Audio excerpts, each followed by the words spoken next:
Bonjour à tous, aujourd'hui on se retrouve, vous l'avez vu dans la miniature, pour vous parler de l'ONR, le Optimum No Rinse, Wash and Shine.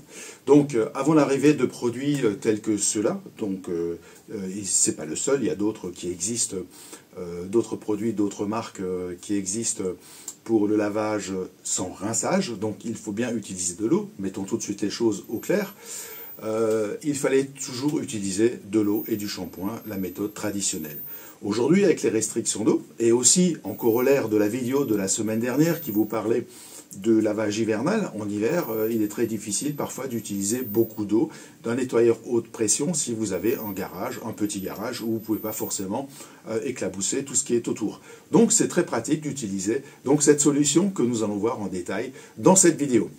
Alors, l'Optimum est donc un produit qui va nettoyer votre carrosserie correctement et d'une façon sécurisaire, et aussi, protège l'environnement parce que il n'y a pas de produits chimiques qui sont néfastes pour l'environnement. Vous pouvez mettre le reste de rinçage, vous pouvez le déverser sur votre gazon sans que votre gazon soit détruit suite à ce déversement. Donc, l'économie d'eau est quand même assez impressionnante, ça peut aller de 10 à 50 fois moins d'eau utilisée, puisque lors d'un lavage traditionnel, 2 seaux plus un seau pour les jantes, plus ensuite donc nettoyeur haute pression, tuyau d'arrosage pour le pré-lavage, lavage, rinçage, etc. Donc 2 rinçages et 2 lavages, ça demande quand même beaucoup d'eau, et donc ça peut être une solution qui peut être soit la solution que vous allez utiliser à chaque fois ou uniquement dans certaines circonstances. Je vais vous montrer la méthode et les différentes applications de ce produit, car il n'est pas uniquement utilisé pour le lavage de voiture, et vous vous en doutez. Il n'y a pas besoin de rinçage, d'où l'économie substantielle d'eau, parce qu'il ne contient pas de tensioactifs savonneux, donc il n'est pas à rincer. J'insiste toujours sur les produits, lorsque vous nettoyez les sièges, les tapis, etc., qu'il faut toujours éliminer les produits qui se trouvent en surface, et même parfois avec l'injecteur-extracteur qui sont dans les tissus, parce que les produits, s'ils ne sont pas retirés des surfaces, que ce soit tissu, cuir, carrosserie, plastique, jantes, ils peuvent altérer la surface, même une fois le lavage terminé. Il va falloir passer juste, avant de passer dans la partie pratique, de parler un peu de chimie entre polymères, tensioactifs. J'ai utilisé des mots qui étaient un peu difficiles, et ça va peut-être, à certains, ça va vous prendre la tête, mais bon, il faut quand même vous expliquer ce que c'est un polymère. Polymère, c'est une macromolécule. Donc c'est une molécule macro, c'est-à-dire une grosse molécule, qui est composée de plusieurs unités structurelles répétées. Ce sont des molécules qui peuvent être naturelles, comme par exemple l'ADN, la structure ADN que tout le monde connaît, hein, avec les chromosomes, les protéines, qui sont également une macromolécule, ou alors synthétiques, comme par exemple le plastique, ou alors l'alcool isopropylique, l'IPA. J'ai fait une vidéo là-dessus, et d'autres personnes ont également fait des vidéos. Ce sont des structures assez complexes et de structures assez longues. Donc en revanche, j'ai parlé aussi de tensioactif. La substance tensioactif est donc une substance qui réduit la tension superficielle entre deux phases, c'est-à-dire généralement entre un liquide et un solide. Donc par exemple, ceux qui sont contenus dans les liquides vaisselle, qui décollent la graisse par rapport, par exemple, à la casserole ou à la vaisselle. Donc les tensions actifs sont généralement utilisés dans des détergents, des émulsifiants et des produits moussants. Donc, en résumé, les polymères sont des grandes molécules, tandis que les tensions actifs sont des substances qui modifient les propriétés de surface des liquides. Alors bien qu'ils soient distincts, ils peuvent être utilisés ensemble, donc associés dans une formulation de produits tels que les polymères tensioactifs. Et voilà, le tour est fait. Donc, assez de prise de tête, on va passer aux utilisations de ce produit, car, contrairement aux idées reçues, ce produit fait tout. Et s'il fallait choisir un seul produit pour le detailing, ce serait celui-ci, et je vais vous le démontrer, utilisation après utilisation. Alors, commençons. La première application, c'est le lavage de voiture, on l'a dit tout à l'heure, c'est l'utilisation la plus courante, puisque c'est wash. Donc, pour laver une voiture sans rinçage, donc il vous faudra de toute façon 2 seaux. J'ai dit, il faut de l'eau, 2 seaux. 2 seaux de 4 litres en général, pour une voiture moyenne. Un seau pour la carrosserie et un seau pour les jantes. Donc pareil, on va commencer par les jantes. Alors pour les jantes, vous allez utiliser par exemple un 4 litres d'eau pour 180 ml de produit. Et c'est la concentration, une des concentrations les plus élevées. Il y en a une autre qui sera encore un peu plus élevée, on verra tout à l'heure. Donc 180 ml, 4 litres d'eau, et vous faites vos 4 jantes. Donc vous avez à peu près 1 litre par jante, mais vous verrez que comme c'est un produit qui est hyper lubrifié, et avec des tensions actives qui décollent la saleté, vous allez être étonné que 4 litres d'eau suffisent pour faire vos 4 jantes. Pas de rinçage, et puis ensuite vous attaquez à la carrosserie. Et pour la carrosserie, vous allez utiliser 4 litres d'eau également, pour une carrosserie moyenne, d'une citadine moyenne. Ensuite, il faudra peut-être 6 ou 8 litres d'eau si vous avez un gros SUV qui fait 5 mètres de long. Donc là, vous allez utiliser 8 litres, mais il vous faudra 15 millilitres pour un seau de 4 litres d'eau. Donc je vous conseille d'utiliser une éponge striée, celle que vous voyez maintenant apparaître à l'écran, puisque c'est une éponge spécifiquement faite pour... je ne peux pas vous la montrer parce qu'elle n'est pas arrivée. Elle est en cours, mais je ne sais pas. Depuis le début d'année, les paquets ont du mal à trouver mon adresse, alors que je reçois des paquets tous les jours. Mais bon, voilà, parfois il y a des choses incompréhensibles. Donc merci aux livreurs qui viennent régulièrement, mais certains ne trouvent pas. Donc l'éponge striée, vous l'avez vu à l'écran. Pourquoi est-elle striée? Parce qu'elle permet, en fait, quand vous passez sur la carrosserie, elle absorbe les saletés à l'intérieur pour laisser la surface lisse, pour enlever, pour ne pas être obligé de répartir la saleté sur la carrosserie et donc des risques de micro-rayures. Évidemment, si vous n'utilisez pas la bonne méthode et si vous ne savez pas comment faire, vous avez effectivement plus de risques de produire des micro-rayures avec cette méthode qu'avec la méthode des 2 seaux et avec le pré-lavage et le rinçage préalablement au lavage, puisque là on passe directement au lavage sans pré-lavage. Alors, moi je vous propose quand même d'utiliser un pulvérisateur à pression préalable. Ça c'est un gâchette, mais à pression préalable c'est plus facile, pour la simple raison que vous allez décoller d'abord la saleté qui va descendre, et ensuite vous prenez votre éponge. Donc il vous faudra 1 litre d'eau supplémentaire. Donc au lieu de 4, vous allez être à 5 litres d'eau. Alors vous pouvez également utiliser, sans que ce soit un produit sans rinçage, si votre voiture est couverte d'un covering PPF, à ce moment-là, il faut augmenter la dilution. Vous allez passer à 240 ml de produit. C'est la dilution la plus, pour 4 litres d'eau, c'est la dilution la plus importante pour ce produit. Donc c'est pratiquement 1/4 de litre pour 4 litres d'eau. C'est une concentration très importante. Mais le PPF est quand même très fragile, puisque c'est du plastique qui est mis sur la carrosserie pour éviter les micro-rayures. Et donc là, vous pouvez l'utiliser comme PPF. Enfin, dernière utilisation, lors d'un lavage traditionnel, donc avec les méthodes de seau, shampoing, etc. Donc vous faites le processus tout à fait normalement comme celui que je vous ai montré la semaine dernière, mais vous pouvez rajouter 30 ml de produit dans votre seau de lavage, car l'ONR a cette particularité, ce sont les polymères tensioactifs qui vont pouvoir jouer le rôle d'adoucisseur. Si vous n'avez pas un adoucisseur d'eau pour l'utilisation pour laver votre voiture, de l'eau adoucie et déminéralisée est meilleure pour la carrosserie, eh bien vous pouvez utiliser 30 ml dans le seau de lavage pour jouer ce rôle d'adoucisseur d'eau. Évidemment, quand vous avez terminé de laver votre voiture, souvent il reste des traces sur les vitres. Vous pouvez également utiliser ce produit comme produit de lavage de vitres sans traces, en utilisant par exemple une dilution de 50 ml, c'est ce qui est là, 50 ml par litre d'eau, puisque ça c'est 1 litre. Évidemment, l'eau que vous allez mettre dans le mélange devrait être déminéralisée.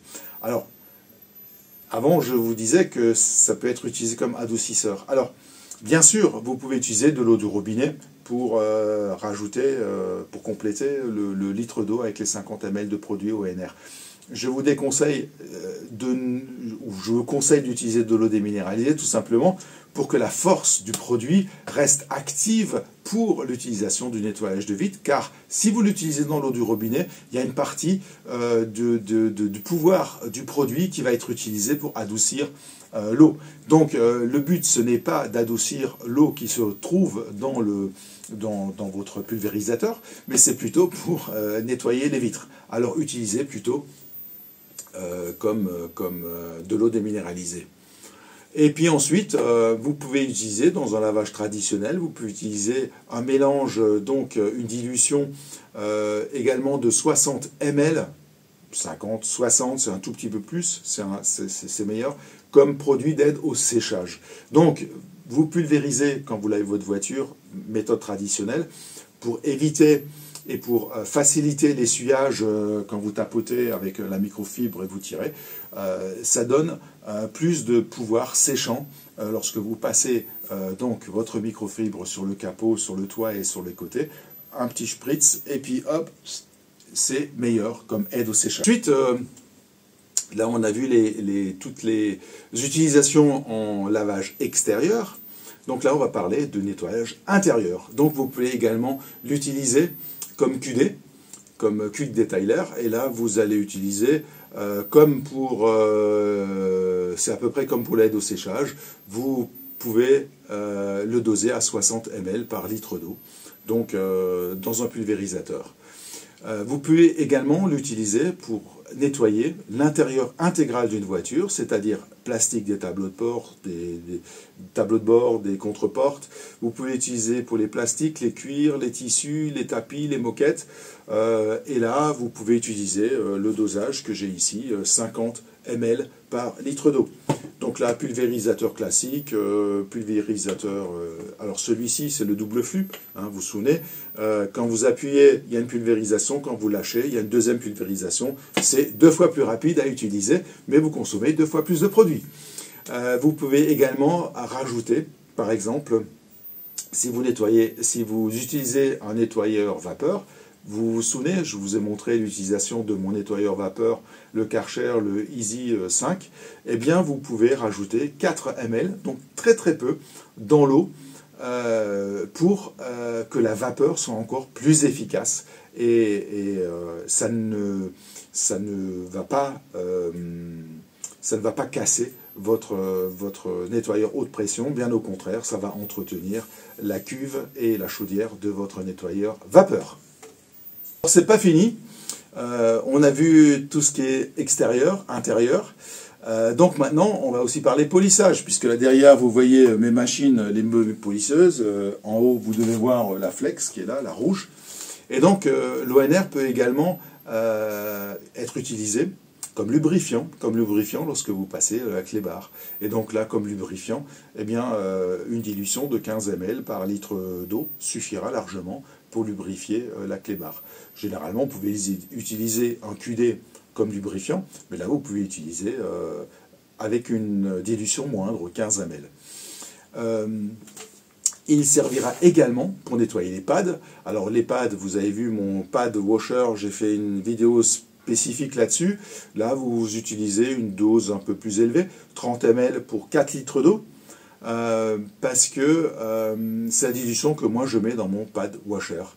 Et en revanche, si vous utilisez comme primer, donc comme primer, il vaudrait mieux utiliser, primer de pad, il est préférable d'utiliser la dilution qu'on utilise pour le QD, c'est-à-dire 60 ml par litre d'eau.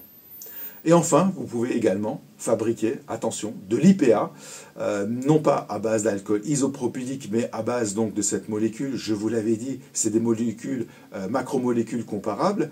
Donc vous pouvez utiliser pour dissoudre, pour supprimer les huiles résiduelles de polish qui sont sur la carrosserie à la fin du polissage. Et là, vous pouvez utiliser la même dilution que le lubrifiant, c'est-à-dire 15 ml par litre d'eau. Donc, lorsque vous faites une dilution à 15 ml, vous l'utilisez comme lubrifiant et ensuite comme comme IPA. C'est pas de l'IPA, il n'y a pas d'alcool à l'intérieur, mais ça a les mêmes fonctions de décoller et de ramasser les huiles de polissage. Je ne pouvais pas terminer cette vidéo puisqu'on a vu toutes les facettes de l'utilisation donc de l'ONR pour tout ce qui est voiture, extérieur, intérieur et polissage. Vous pouvez également l'utiliser dans l'entretien de votre logement. Alors, pour l'entretien de votre logement, qu'est-ce qu'on peut faire? Vous pouvez utiliser pour le nettoyage de la cuisine, nettoyage de la salle de bain, de l'inox, des sols, les miroirs, les ports de douche, les cuirs et tissus des canapés, et évidemment les vitres, puisque les vitres de voiture sont comme les vitres de la maison. Elles sont identiques, avec une dilution comme celui-ci, puisque celui-ci, c'est celui que j'utilise pour l'entretien de la maison, c'est 50 ml par litre d'eau. Par contre, soyons bien clairs, l'utilisation de l'ONR est possible pour les utilisations ménagères. En revanche, les produits ménagers, par exemple un produit pour les vitres qui est à base d'ammoniac n'est pas utilisé pour la voiture. Le liquide vaisselle n'est pas utilisé pour la voiture. Donc ne soyons pas très optimistes en disant ouais, on utilise des produits de la voiture pour le ménage, alors utilisons des produits ménagers pour la voiture. Non, soyons très attentifs sur la composition des produits. Des produits vaisselle ont des tensioactifs pour décoller la graisse de la vaisselle. Une voiture n'est pas faite de porcelaine ou de faïence. Elle est faite de carrosserie métallique et de peinture spécifique voiture. À la conclusion, j'espère que je ne vous ai pas trop pris la tête sur l'ONR, puisque, je ne sais pas si vous avez compté, mais on est à plus de 20 utilisation de l'Optimum No Rinse Wash and Shine, qui est donc un produit universel qui peut être utilisé dans beaucoup d'applications de domaines pour la voiture et même pour le ménage. Et donc, je l'avais dit en introduction, mais là maintenant, en conclusion, on peut confirmer, on peut valider le fait que s'il fallait retenir un seul produit, s'il fallait garder un seul produit pour le detailing de la voiture, c'est bien celui-ci. L'Optimum, vous pouvez peut-être être déçu. Je n'avais pas sous la main de voitures suffisamment sales. Pourtant, actuellement, il y a des voitures très sales, je vous rassure, qui circulent. Je peux en trouver une, mais il me fallait également l'éponge spécifique qui est faite pour ce produit, enfin, qui donne de meilleurs résultats pour ce produit. Car si vous utilisez, vous n'avez pas besoin de cette éponge, mais je ne l'ai pas dit, lorsque vous faites un lavage, vous ne pouvez pas utiliser qu'un seul gant ou qu'une seule éponge, il vous faudra plusieurs éponges, plusieurs gants. Donc, ne vous inquiétez pas, je vais vous faire cette démonstration dès que j'aurai l'occasion de le faire.